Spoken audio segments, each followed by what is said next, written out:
Jai Hind, everybody. I'm sure if you would have been seeing the developments which are taking place recently in context with US-Iran dialogue, and a lot of photographs of Iranian missiles are being shown. You would have also seen as to how the Iranian missiles have been launched on Israel and how they have been intercepted. Chinese march on this particular field to develop hypersonic missile is something which is a major cause of concern. India is also working in a big way in that particular field. But to have the requisite number of hypersonic missiles with the advanced technologies, including the use of advanced materials, this is a great challenge for the country because it requires, firstly the constituent of materials which go into the making of these products which work under extreme conditions, temperatures, things like that. In fact, temperatures go beyond 2000 degrees Celsius. And also the technology needed for these things. In materials, large number of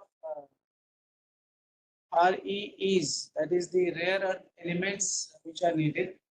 India has a reasonable degree of rare earth elements in the country. In fact, it has got the fourth largest reserve in the world. But in terms of extraction and processing, it has got a very, very poor record. So a lot has to be done, though the DRDO is focused towards development of hypersonic missiles, and a lot of has been done. There is a lot of connect between the development of hypersonic missiles or hypersonic systems, so to say, for the reach in the on the celestial bodies. So this is an area which actually concerns every person who has got some interest in the field of defense. We are very fortunate today to have General Ashok Srivastava with us, who will be taking us through this domain of expertise, and I'm sure I will in any case get benefit, but all the listeners will have a different, new and more authentic perspective. Mine is, from the general reading and generic knowledge. So before I invite General Srivastava, I request Group Captain Ashish to introduce the speaker, please. Then Major General A.K. Srivastava, Mr. Seva Medal, was commissioned in March 1976 in the Corps of Signals as a technical graduate. His qualifications include MSc Physics Electronics, Fellow AITE, MSc Defense and Strategic Studies, MPhil Defense and Management Studies, MPhil Social Science and Advanced Communications courses in Signals Academy at erstwhile USSR, now Russia. In his 35 years of distinguished military career, he has centered important and challenging command and staff appointment in different operational environments, which include command of an Information Warfare Brigade in Jammu and Kashmir. His staff exposures include Assistant Military Secretary in MS Branch, Colonel Adam of Infantry Division during Parakram, and Planning Officer Electronics in MOD. He steers large communication projects like PCS and TCM. As a ADG taxi, he was also responsible for cybersecurity of Indian Army and spectrum management for the three services. After his retirement from the service, the general officer has worked for the corporate sector for 10 years, wherein he headed technological ventures related to communication, surveillance, devices, command and control solution, and GIS. Over to you, sir. Thank you so much.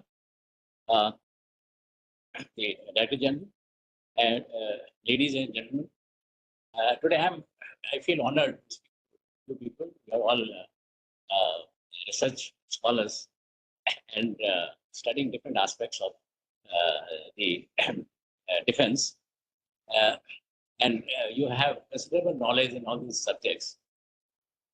Now, as you know, technologies are advancing very, very fast. In the context of defense, as you know, there are some technologies which have been identified as the new and emerging technologies, which are changing the way we have been doing things. And these are the emerging and disruptive technologies. Now, these disruptive technologies are the technologies which change the way we have been working. Simple example is the mobile phone. This was a disruptive technology.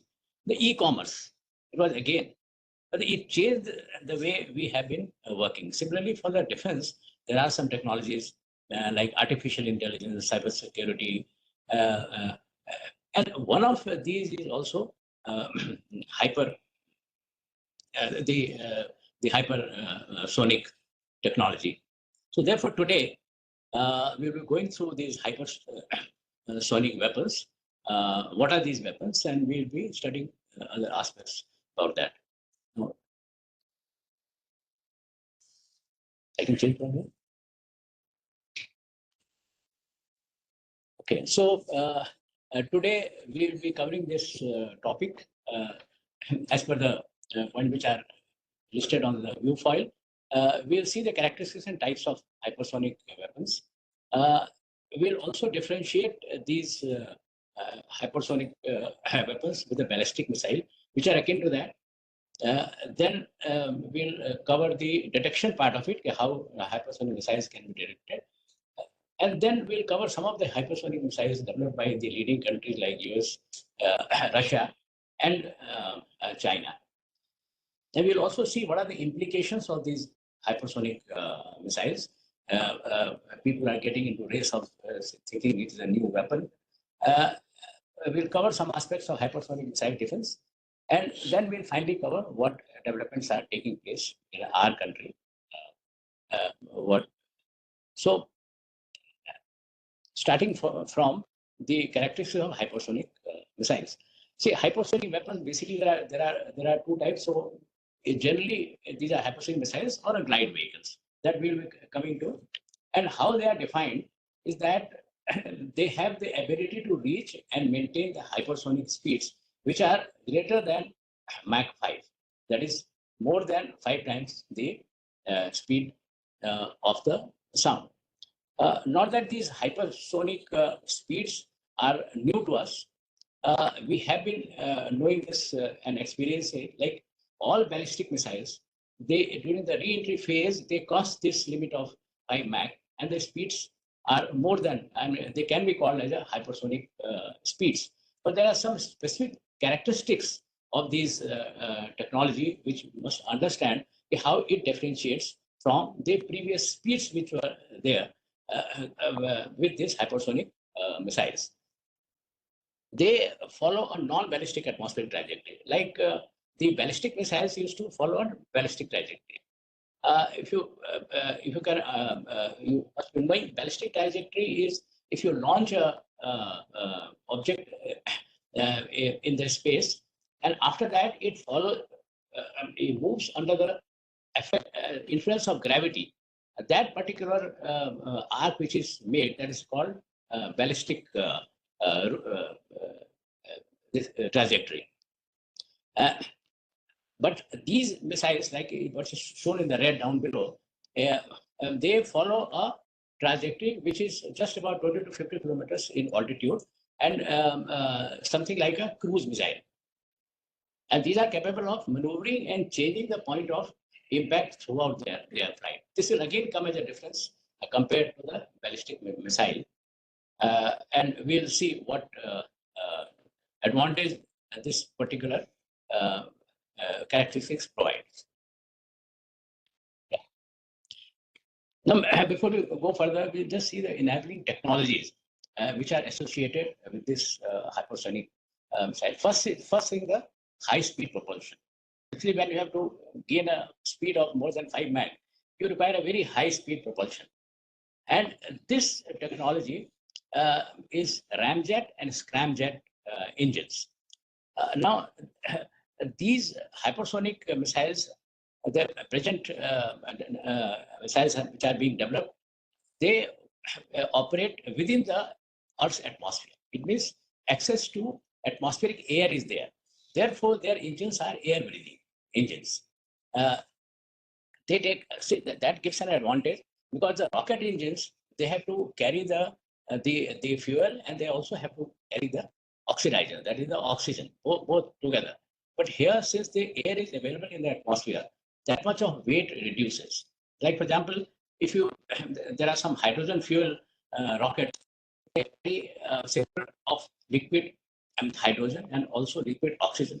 The weight of that liquid oxygen is 5 times more than the weight of the fuel. Because hydrogen, the atomic mass is 1, whereas oxygen, the atomic mass is 16. So here you save that much of effort. So these air breathing engines are more efficient and lighter. Another thing the DG mentioned about the advanced material for thermal protection. See, since they are moving inside the atmosphere at a very high speed, there is tremendous friction which is there, which generates very high temperatures on the surface of these missiles.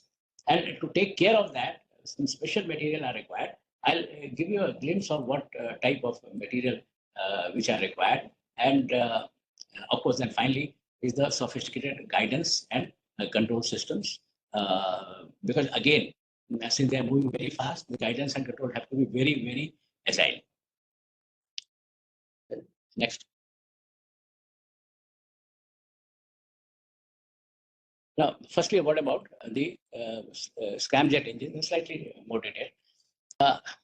The scramjet is a variant of a ramjet air-breathing jet engine in which motion takes place in supersonic airflow.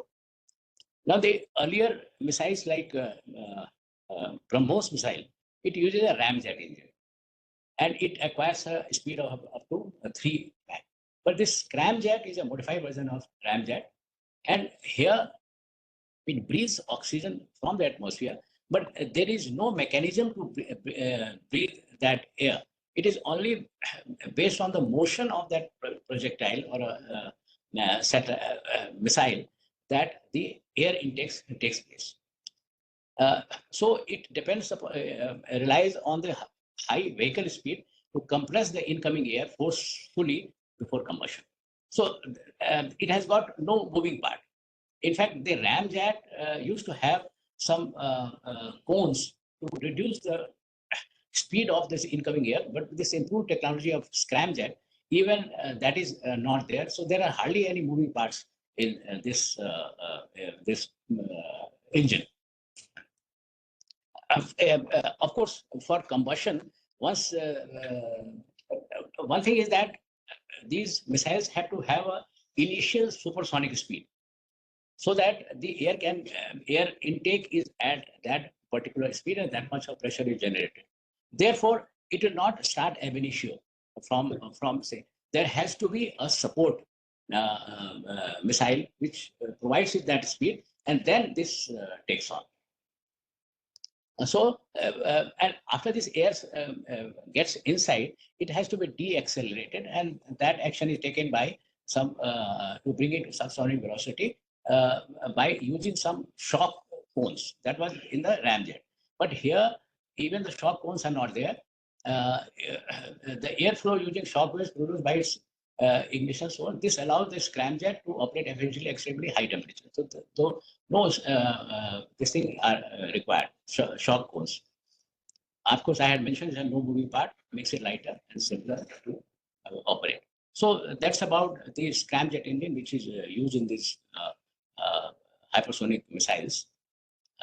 Next, please. And this is, I'm not going into very much detail, but just to give an idea what advanced material required for thermal protection. Now, see the diagram on top. It gives out a thermal profile of a missile which is moving through the atmosphere.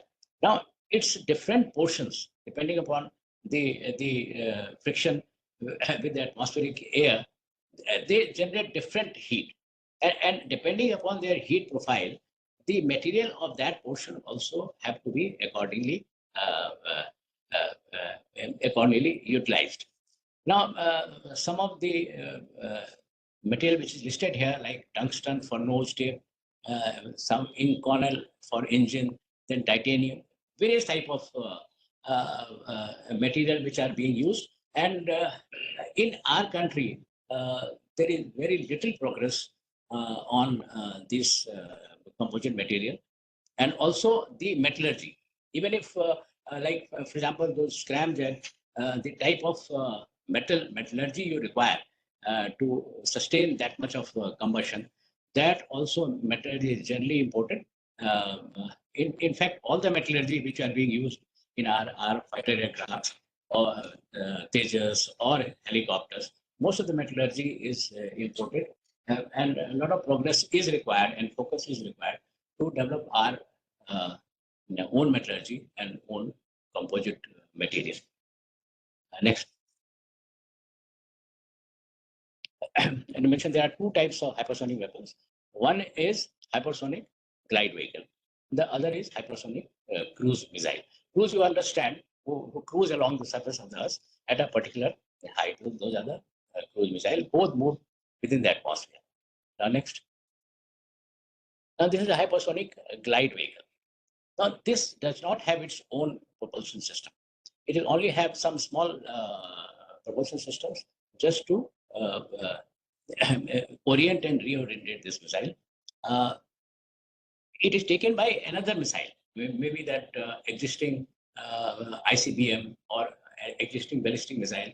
It is taken to certain altitude, just below the end of the atmosphere, maybe 180 kilometer or 150 kilometer, and from there it is launched. So it glides down with its inertia, is glides down, and after that it is it is targeted, goes towards its target. It's an unpowered vehicle, and it is equipped with a small propulsion system. Not the it is just for orientation and direction control. And I mentioned that it is mounted atop a large rocket, usually an ICBM, to propel the hypersonic glide vehicle at a hypersonic speed. And so once they acquire the hypersonic speed, then it is released. It is released from the booster rocket 40 to 100 kilometers above the Earth's surface.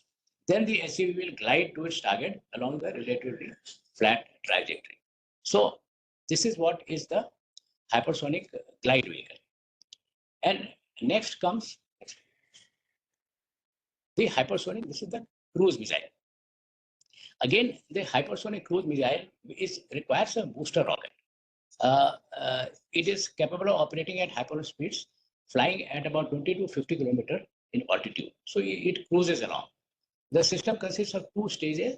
The first stage rocket booster, and the second stage powered by a scramjet engine, which generates thrust from the supersonic. So first stage gives it a supersonic speed, not hypersonic speed, takes it to a supersonic rocket, and after that, it's when it reaches the supersonic speed, it is scramjet engine gets operative, and then this takes it to hypersonic speeds, and that hypersonic speed is maintained. And it has got other mechanism to change the course of this cell throughout the its flight. SCM flows much lower than the SGV. As you have seen, SGV is taken to about 100 kilometers, and then from there it is released from the surface of the Earth. And since it's a cruise missile at a lower altitude, we'll see later that how it is difficult for the our early warning systems to detect these missiles. Next. So some difference between the hypersonic and ballistic missiles. As I had mentioned earlier, even the ballistic missiles attain that speed. Like it is shown is a short range ballistic missile. It is going up to 2 kilometers per second speed.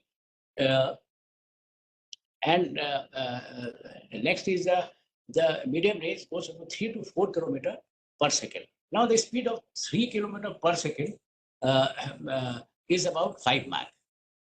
The speed of sound is 330 meters, means about 1/3 of a kilometer per second. So 3 kilometers corresponds to about 5 to 6 Mach. So these are all missiles are going into the hypersonic speed, but the difference lies there, which you must understand, that ballistic missiles fly at a much higher altitude than hypersonic missiles and follow a relatively predictable trajectory. Now the ballistic route which is there, it can be a portion of the route can be monitored by the radars or EW devices, and its whole path can be predicted.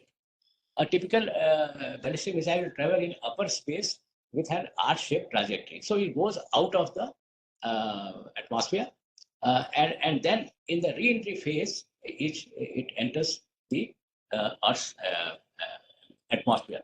Therefore, the ballistic missiles cannot use scramjet, but they cannot use air-breathing engine. They have to have a rocket engine where fuel and oxygen both are carried.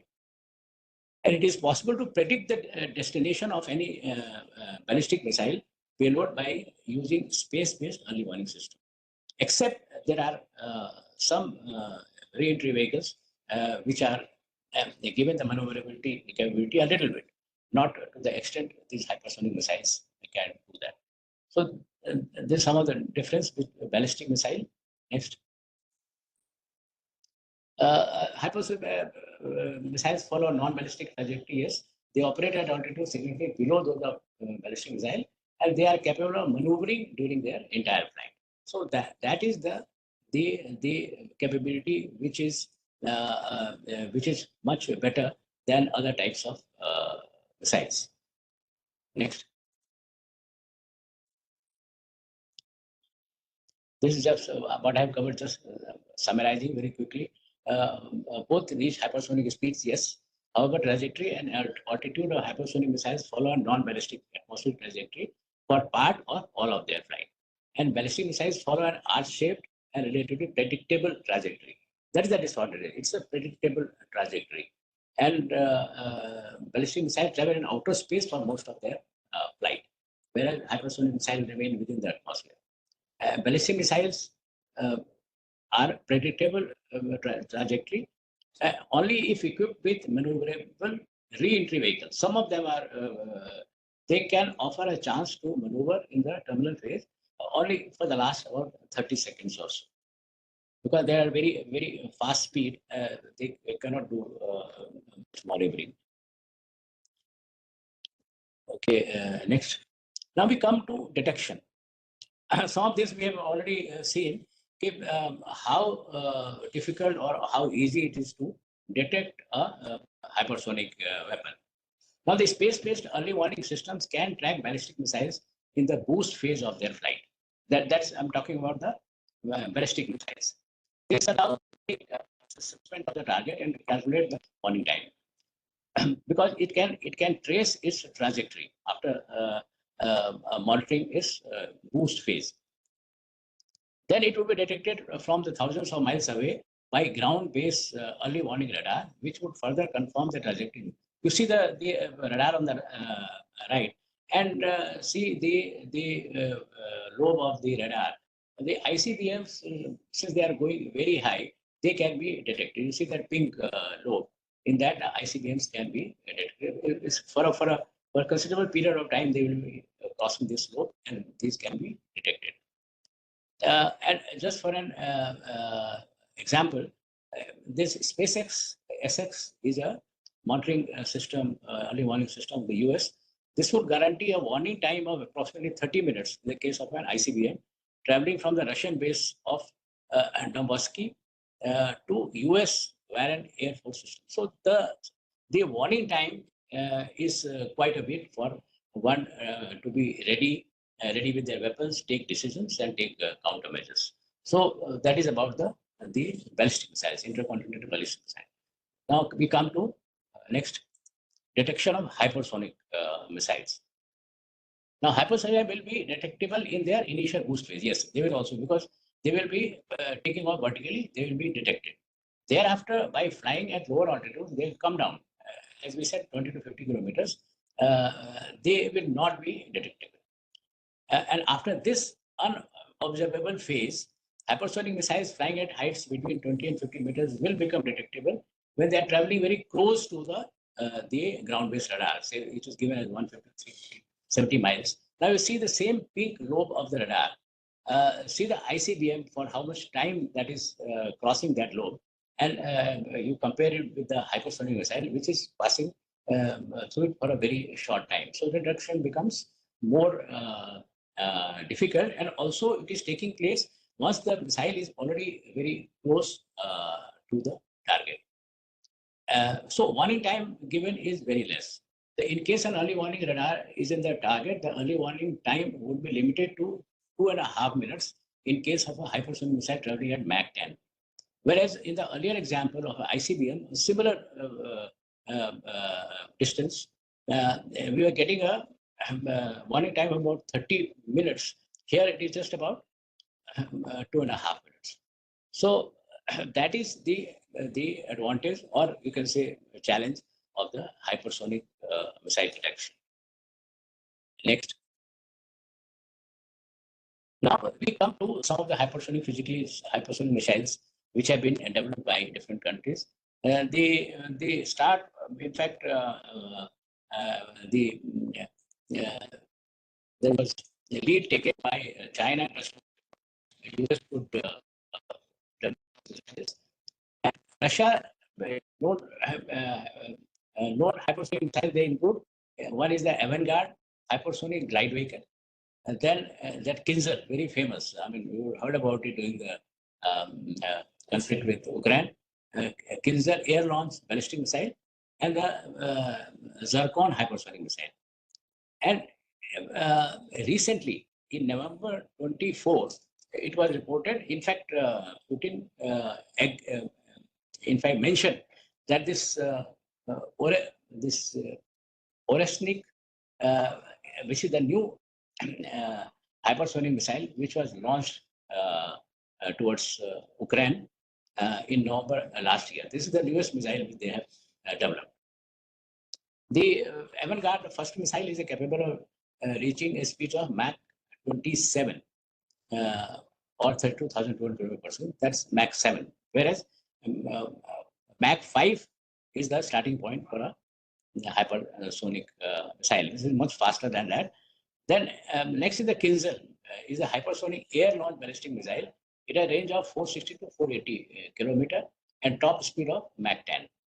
It can carry conventional or nuclear warheads and can be launched from various aircrafts, which Russia has got, like T-23 bombers or MiG-31 Ki or Su-34 fighter bombers. Kinzer missile is on the right side, which photograph you see, it is mounted on a MiG-31 interceptor for the launch. Next slide. And last is the Zircon missile, again of Russia. So Zircon is a Russian scramjet-powered nuclear-capable hypersonic cruise missile. It has a range of over 300 kilometers with a speed of 7 Mach. It's a sort of a tactical missile, and it can be launched from ships, submarines, aircraft, and land-based mobile launchers. As you know, all these missiles, they require to be launched and take at least supersonic speed for its scramjet to start operating. So it requires 2 stages for launch. Next. Now we come to China. Now the DF-17 of China, first time it was displayed in that their Republic Day celebrations in 2019. So they have also developed these missiles. Next. Now, DF-17 is a Chinese solid-fueled road-mobile medium-range ballistic missile designated to carry the ZF hypersonic glide vehicle. So this missile is a support missile for the hypersonic glide vehicle. The glide vehicle is DF-ZF. And DF-ZF is a hypersonic glide vehicle, HGV, developed by, of course, China. And there are other platforms from where these DF glide vehicles can be launched, are the DF-27. It's a long-range ballistic missile, or YJ-21 is a Chinese hypersonic anti-ship ballistic missile, or DF-41. This is the newest one, the 4th generation Chinese solid-fueled road-mobile intercontinental ballistic missile. This can also carry a hypersonic glide vehicle. But YJ-21 is a Chinese hypersonic anti-ship ballistic missile. It's a hypersonic missile, again using scramjet. Next. And then US has also developed a hypersonic weapon. They call it long-range hypersonic weapon, which has got a common hypersonic glide vehicle, which are being used by the Army also, or their Navy also. Next. Now, this long-range hypersonic weapon, also known as Dark Eagle, is an intermediate-range surface boost glide hypersonic weapon being developed by the US Army. This have been test fired, but finally it is also under the final stages of development. And United States Navy intends to procure ship or submarine launch variant of this missile as part of the successful intermediate range conventional prompt strike program. But the hypersonic glide vehicle is common. The weapon consists of a large rocket booster that carries the unpowered common hypersonic glide vehicle in a nose cone. As you have understood that hypersonic weapons, they require a booster phase, whether it is a glide vehicle or it's a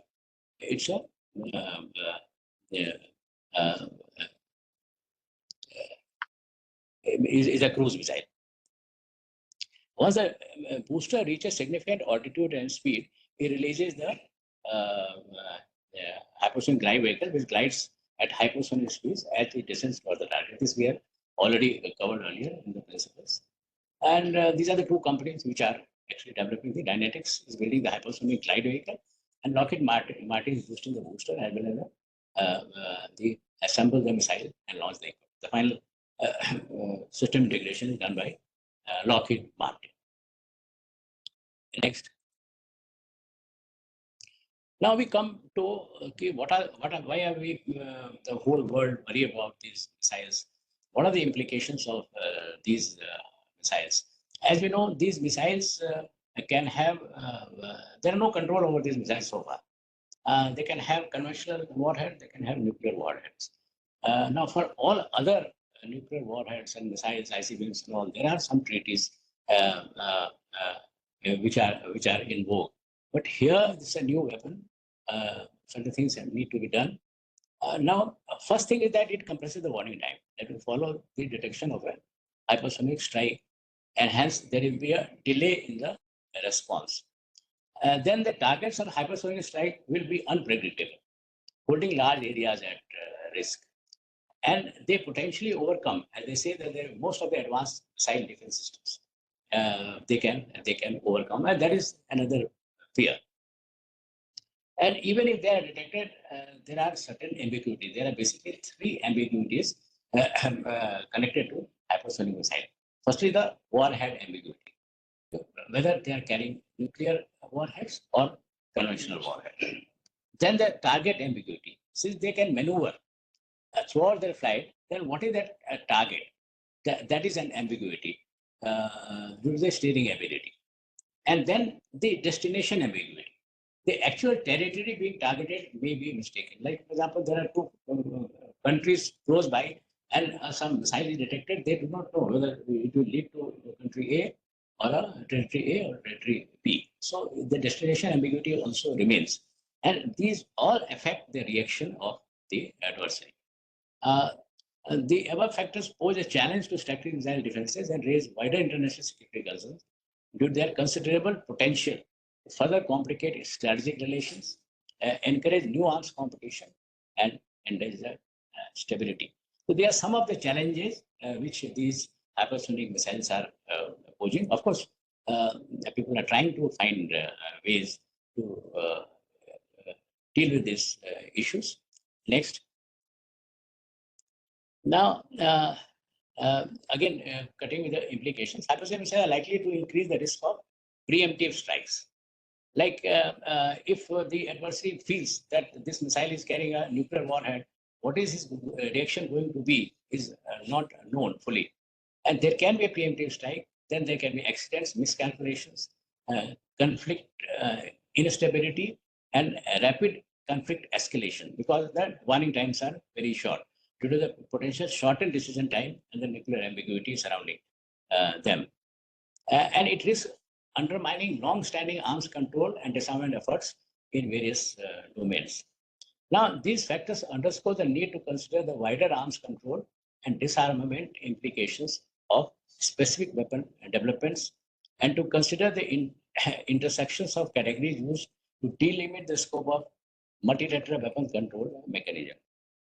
Now, there are various suggestions which keep coming. Some people say that since these new missiles have been developed, they should be banned from carrying any nuclear missiles. Various suggestions are coming, but how much they will be implemented, that needs to be seen. These trend tends to approach different weapons largely in isolation. These treaties, international, like there is a international ICBM treaty, like a nuclear non-proliferation treaty. These are treating different weapons isolatedly. There is hardly any comprehensive treaty which is there. So there is a potential gap or responses that inadequately account for cross-cutting issues. Now, this type of missile doesn't fall in any of those categories where those treaties are there. And there's no shortage of suggestions in the control of hypersonic. What is missing thus far is the political will to take them forward. Normally, what happens is that these countries want to develop these missiles fully, have their quota full, and then they start inviting these treaties so that others cannot develop. So far, since they are also developing, nobody is showing that political will to control these missiles. Now, next. See, this is just some pictures showing, like for example, in 15 minutes, this US controls that Guam, from there the missiles are launched, and the circles are shown Mach 1, Mach 5, Mach 10, Mach 15, where they will reach in the Chinese territory in 15 minutes. Now, see the hypersonic missiles, which will, within 15 minutes, they will have covered almost more than 1/3 of the Chinese territory in their. And next. And same thing in 30 minutes, you see the hypersonic missiles would have gone right up to the extreme corner of China in just within 30 minutes. Similarly, if next, if say hypersonic missiles are launched, or different type of missiles are launched from Germany over Russia, you see Mach 1 circle, you see a Mach 5 circle.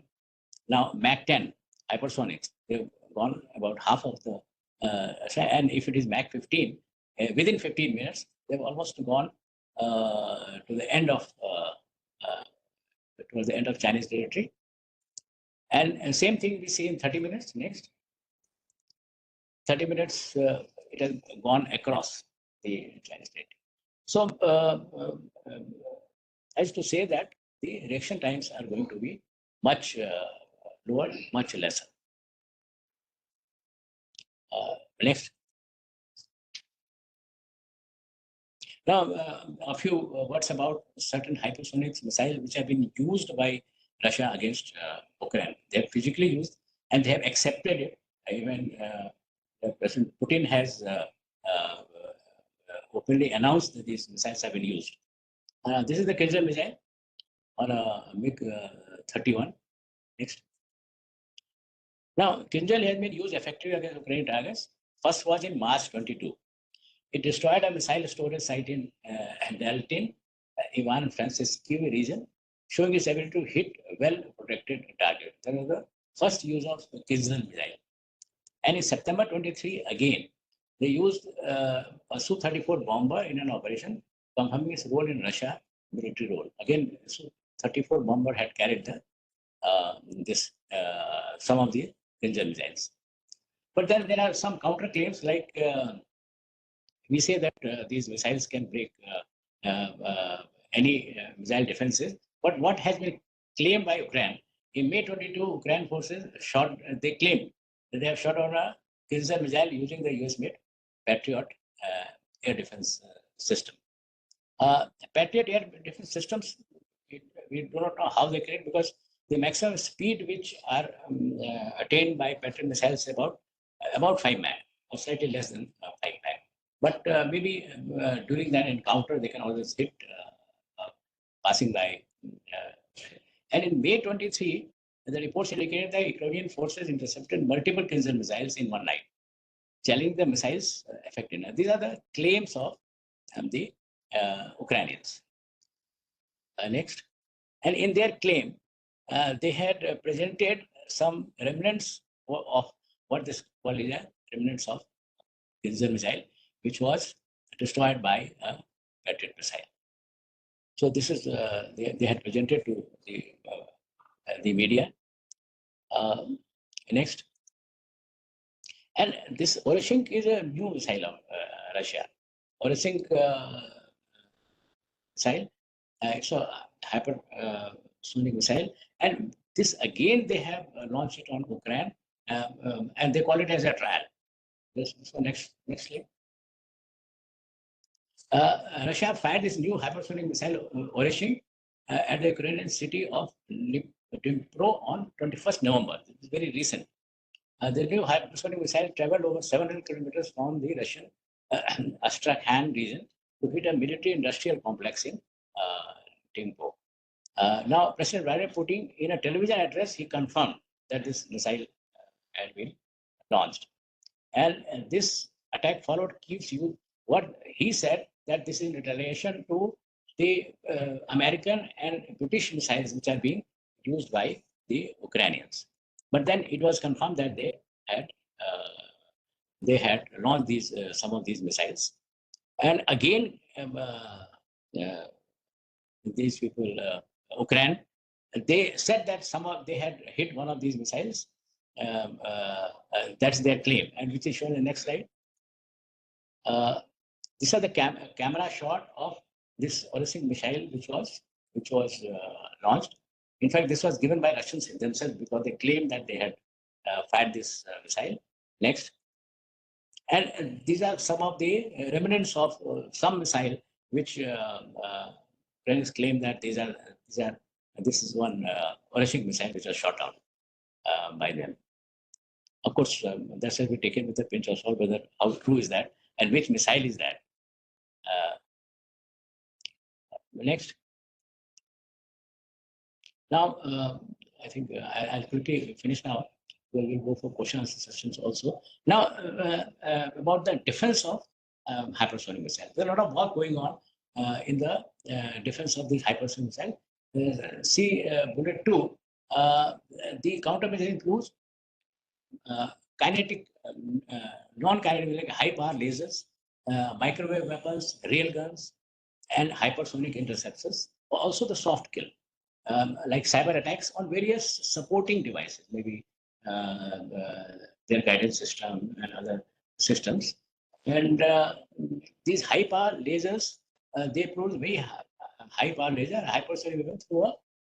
They can have a direct hit, and by hitting and disrupting the high speed airflow boundary layers around the vehicle, as well as by blinding the sensors used by the other navigation system.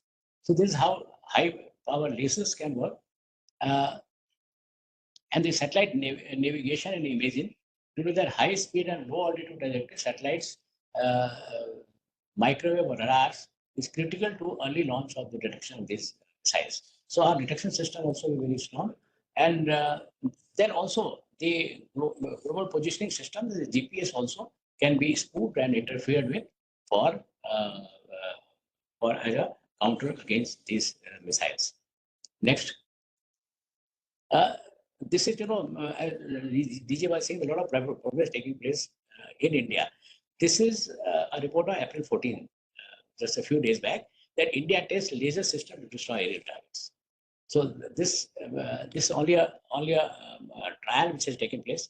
In fact, DRDO has been working on high power lasers for a very long time, maybe for 20 years. And this was showcased predominantly against farm groups. Yeah, this is basically against UAVs and but then there's like, for example, next one is the US left side. This is the US Army high energy laser systems. This again, they say that these are on the against presently slow moving targets like UAVs, helicopters, etc. How effective they will be against hypersonic, that still needs to be seen, but they are contemplating using such weapons. Next one. And this is a high power microwave. This again is an American system, again against UAVs and slow moving aerial targets so far. But they say that they are trying to increase its capability to deal with missiles also. And next is this is called railgun. Just for your knowledge, a railgun, they use no explosives. They have projectiles and they are accelerated by the electromagnetic field. Electrically, they are, and they attain the speed of more than double of what speed is attained by the artillery shells. And just by their mere kinetic energy, without any explosives, if they hit the target, they are able to. So these are some of the non-conventional weapons which are being developed to deal with these missiles. Next. Say other things also can be utilized, like artificial intelligence to see the trajectory, and the decision making, which is very fast. Cyber based countermeasures. One thing is probably denial of services attacks on various control systems like hypersonic vehicles flight or navigation. These systems can have cyber attack to disable those missiles.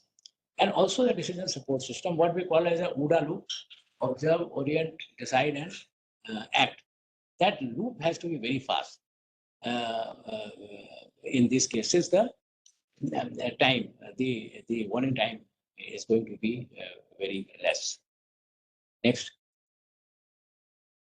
And then there are, as we mentioned, there are policy issues. There has to be some sort of a control on these missiles, and there can be various arms control treaties. There are various proposals, but then it has to be given a push, and people have to come to a negotiation table and decide on the control which have to be exercised on these missiles.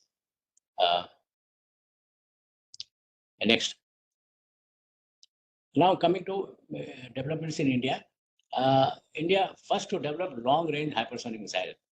This was again a news item. It was in November.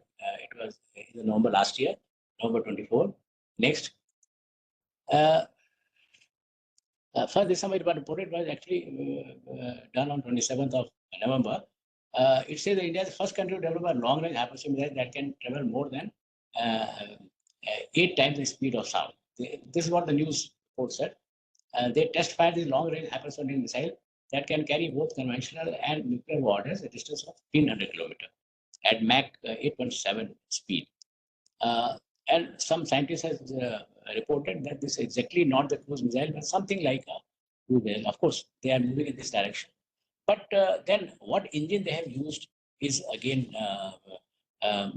questionable, because suddenly having such an engine which can take it to Mach 7, maybe that the engine might have been given by Russia or imported. Because the next slide, this is the prototype of their scramjet engine, which was test fired in the month of January this year. Naturally, when we are on the prototype, how can we make a very advanced design? So of course, there was a technology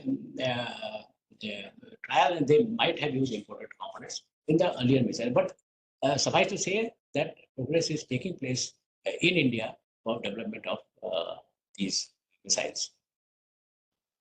Next, please. And of course, India has come on the global radar.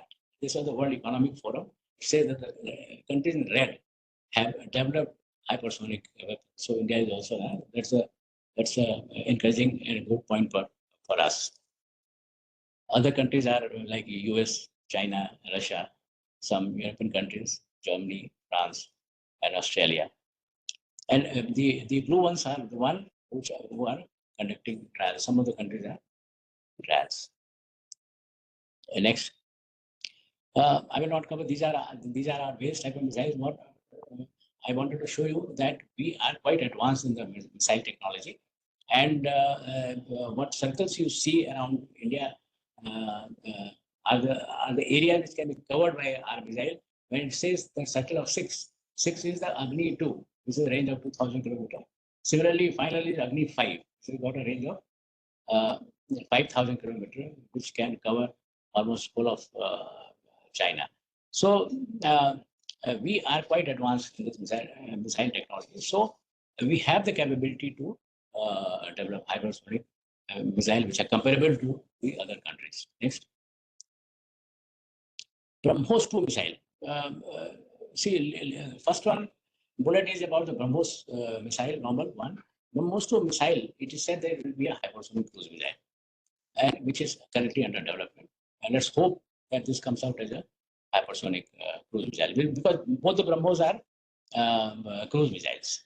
They remain within the atmosphere, and the first one uses a ramjet engine, whereas of course the next one will use a scramjet engine for going into hypersonic speeds.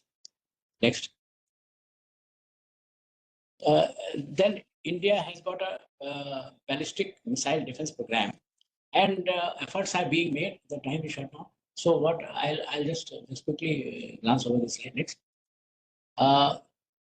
India has got a ballistic missile defense program, which is going on. It has got a phase 1 and phase 2. The first is that high altitude Prithvi-based air defense, and then there are some lower altitude AD1 and AD2 missile systems which are being developed and tried out. And the first missile defense they want to deploy around Delhi and Bombay. I think they are likely to happen soon. So this defense program is on, and the hypersonic missile defense also has to be included. They are trying to include that in this program. Next. This is how, this is a generic view of how these, at the boost phase, these missiles are detected, and after that, our systems are warned, including radars, tracking radar, and our missiles are launched, anti-missile missile launched, and they finally go and destroy that particular missile. This is how the principle of that missile defense, which are going to be operative soon. Next. This I had mentioned. This is PAD is that Prithvi air defense system at the high altitude. This range is about 80 kilometers altitude with a maximum speed of Mach 5. And the Prithvi defense system advanced variant consists of a kinetic kill vehicle attached to the top of dual stage PAD instead of explosive. It collides directly with the hostile missile above the atmosphere. So this is PAD, and next is AAD. These are the AAD interceptors, again being developed. Next. So just both of these are for the lower altitude defenses. And this is a 100 kilometer range and 20 kilometer altitude at which, and they reach a speed of 4.5 Mach. Of course, these are not sufficient for hypersonic missile, but then these have to be augmented. Next. The future developments, the program is focused on the development of cutting-edge technology like hypersonic glide vehicles, capable of traveling at speed greater than Mach 5, and also aims to advance radar technology for improved detection and tracking. That is quite obvious. Next.